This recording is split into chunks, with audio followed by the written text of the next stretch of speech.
But ఒక్కసారి ఎప్పుడైతే చిట్లిపోయి దగ్గరికి అయిపోయిందో వాళ్ళకి ఎంతో వెడల్పున్న చర్మం కాస్త స్లోగా అటాక్ అయినప్పుడల్లా దగ్గర అయిపోతుంటుంది. కొందరికైతే మొత్తం క్లోజ్ అయిపోయి చివరికి మూత్రం పోసుకునే పరిస్థితి కూడా ఉండదు. మూత్రం పోసినా కానీ మంట విపరీతంగా ఉంటుంది.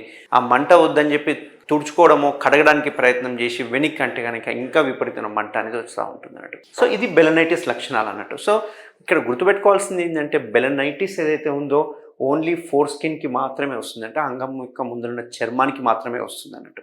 బట్ ఎప్పుడైతే ఈ ఇన్ఫ్లమేషన్ ఇదంతా ప్రాసెస్ మెల్లగా కింద ఉన్న గ్లాండ్స్కి కూడా అటాచ్ అయిపోతూ ఉంటుంది. అటాచ్ అవ్వడం వల్ల ఇన్ఫ్లమేషన్ గ్లాండ్స్కి కూడా అటాక్ కావడం వల్ల గ్లాండ్స్ కూడా చిన్న అల్సర్స్ ఫామ్ కావడము, తేమగా అయిపోవడము, ఇట్లాంటి ఏమైనా వరకు ఇక్కడ మెల్లగా ఇక్కడ ఉన్న చర్మము స్లోగా ఇక్కడ అతుక్కోవడం స్టార్ట్ అవుతుంది అన్నట్టు. ఇట్లా అతుక్కొని ఈ గ్లాండ్స్ భాగం కూడా ఇన్ఫెక్ట్ అయిపోవడం స్టార్ట్ అవుతుంది. దీన్నే బెల్నోపాస్థైటిస్ అంటాం అన్నట్టు. సో బెల్నైటిస్ అంటే స్కిన్ ఇన్వాల్వ్ అవుతుంది, బెల్నోపాస్థైటిస్ అయితే లోపల అంగం యొక్క మెయిన్ గ్లాండ్స్ అనేది కూడా ఇన్వాల్వ్ అవుతూ ఉంటుంది.